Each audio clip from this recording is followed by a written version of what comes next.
All right, ladies and gentlemen, welcome back to the channel, and we have a double unboxing from two of my favorite brands, Citizen and Casio.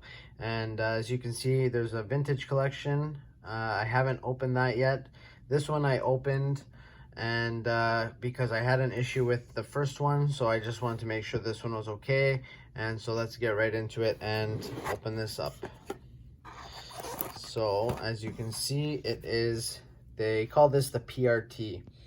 Now, I don't know if there's a reference to the power reserve indicator there on the dial, but yeah, this one here is the blue variant, and it's also like a brushed steel case. Mixture of brushed and polished. Nice cushion here, and yeah, so pretty nice NATO strap. It's got the reinforced rivets here, so this guy's gonna last a long time, and it's stiff out of the box, but it will break in. It will work really well with this watch. And the reason I got this one was because it is a replacement to a model that I had about a year ago. So this one goes out for a second and this one comes in. So this is the white variant, and I'm gonna just hold this here, and I'm gonna give you guys the model number. So what happened was, this is the AW703804L, and there's the list price or MSRP, and this is the AW7031, I believe, so the white variant. And side by side, they look very similar. The dials are the same, but what I really like about the white dial is it has the black, look at that when I turn the light, shiny black, almost look like thermally blued, but they are black, but there is a sheen or a shine to them. And that's how the indicators, the indices, and the markers all have that black kind of outline border to it. And then it has it's not stainless steel. Obviously there's a big gash there, but it's not stainless steel. It's almost like I guess a decal or a sticker that's in place for the bezel. So it's a fixed bezel. It doesn't rotate or anything like that. I just thought the dial was really cool. Size, specifications, and we're going to get into that right now. So what we have here is a 42.5 millimeter. So it's not oversized. I'm just going to undo this here. Sorry. So 42 millimeter in diameter. We have a 48 lug to lug. It's beautiful curves. I like the lug design. It's really nice. And 22 mil lug width, and very thin. It's coming at, without the strap, it's like 10.4 or something, so really good dimensions. I really like the power reserve indicator. The blue dial is just, it's striking. It's got those kind of, vertical lines, but the camera, the video, the pictures, they don't do it justice. You guys got to see this dial in person. I bought this off of Amazon. Sorry, not Amazon, off of eBay. I rarely buy from eBay, but what happened was I bought this one, like I said, a year ago. And if you could see, the power reserve indicator is now in the middle, and the seconds hand is ticking on point. Perfect. Okay, probably could be a little bit more accurate, but at this point, I'm extremely happy with how this one is performing. This one, as you guys can see, the power reserve indicator is slammed right at the 7 o'clock, and that's exactly how this one was for almost a year. I contacted Citizen. They said, yeah, sure, it's under warranty, we'll send it in, we'll fix it. I tried to go back where I bought it from eBay to see if they can honor the warranty, whatever, and they wouldn't do anything. So I'm like, great, I have a bum watch and I can't really do anything with it. eBay is not an authorized dealer for Citizen, so they couldn't honor the 5-year warranty, and this was also pre-owned. So I said, okay, well, I'm kind of screwed. So I really like the watch. I still wore it. The seconds hand was working, and I'm like, you know what? It's a solar paneled watch, or solar cell eco drive. So I left it on the windowsill for after about a year. I left it on the windowsill for maybe a week. I said, you know what? I'm going to give it one more shot. I'm going to give it one more crack, one more kick at the can. If it doesn't work, fine, I'll order another one, because I really like this watch. Then these became almost impossible to find. So the whole case is bead blasted, really looking nice. This one didn't come on a bracelet, but as you can see, the case finishing is different than this one. Okay, so those are the obvious signs. But back to the story, this one wasn't working. I thought I'd give it another shot. They wanted $60 for a battery. The cheapest I could find was on eBay, and it was like 50-60 bucks. And I said, that's crazy. So I went continuing looking on eBay. I saw this one pop up, pre-owned for 100 bucks. I said, if the battery costs 60, I'm gonna go with this one and get it for 100 bucks. Now it says pre-owned, but as you guys can see, it is brand new. It even has the sticker on the back. You pop this band off. It even has the kind of the protective film on the back. So this is brand new. I'm not sure how I struck this deal, how I came across this, but 100 bucks for this watch when they wanted 60 for the battery.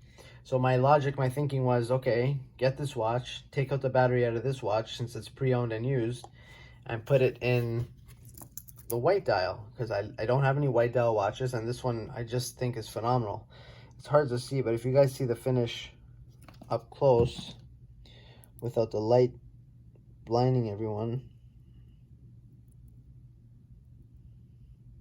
it's really hard to see. It's almost like a bird's feather, like herringbone pattern. Almost look like the fluffs of a feather.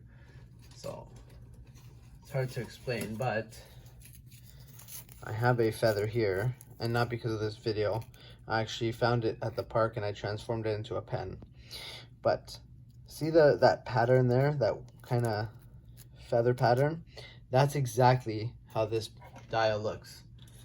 It's so striking. Let's see if it'll come up besides dirt on the dial. Anyway, it's hard to see, but the blue one has the same. It just looks a little bit better on the white. Let's see if we can see it on the blue one. Anyway, again, very hard to see. And what I did to this watch was I hated the Cyclops magnification, because it was just really poorly done. There's too much of a gap between the Cyclops and the thing and the actual date window. And you saw the right now, and even out in natural daylight, you see the shadow of the magnifier not lined up with the date window. So that was kind of driving me crazy, and so I popped it off. So I'll probably do the same mod to this one. I have a kind of butane lighter. I really just don't like the I don't have a problem with magnifiers, with date window magnifiers, but this Cyclops here is done poorly. It's the one drawback of this watch.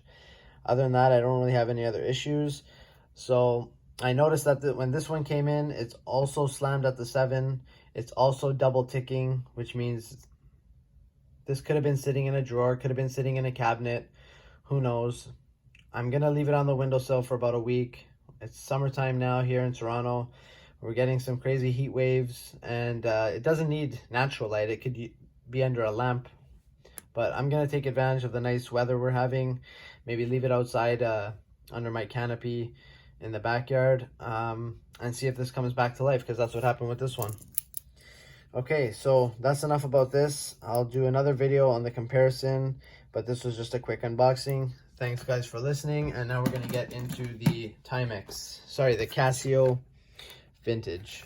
I don't know why I just said Timex, but let's get this out of the way. And model number. Okay, so just to give a little bit of away, it's an A168, but this one is super rare. Again, I found it by fluke. I don't know how I was even able to find it, but let's see what's inside this tin. I love the tin. Love the Casio vintage. Really cool.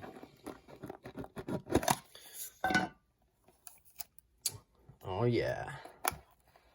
There it is. So this guy is going to be officially named the Ron Burgundy. I just feel like I need to grow a mustache when now that I have this watch. So A168. Love those colors. Comes in a nice kind of faux leather band. And yeah, it's got the electroluminescence. Even under big studio lights, you guys can see the light. It's amazing. Okay, so just like this one here, this is the A158. This is the A168. And I'll do a comparison video on these as well now that I have both. But yeah, this one is super rare. Really like the Casio vintage color.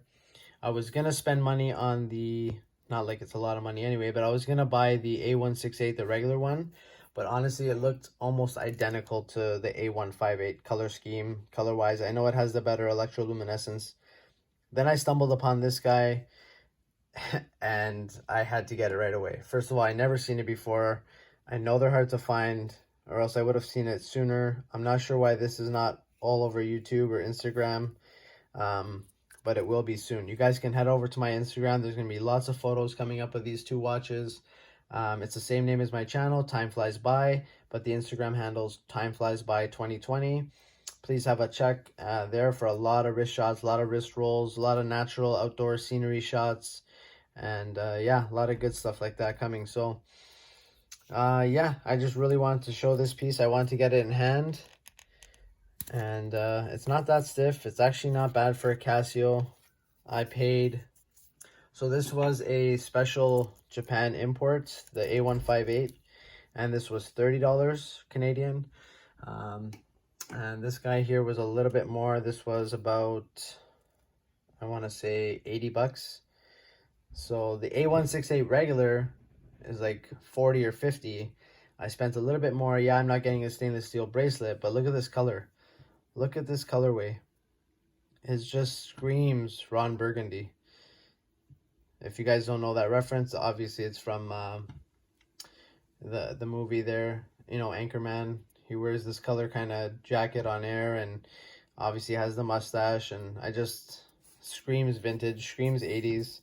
I think I had a couch like this growing up with my parents' house. So, all right, enough of that. But yeah, just wanted to show these two pieces, and we'll see you until the next vid, and there's going to be more content coming soon. Cheers for now.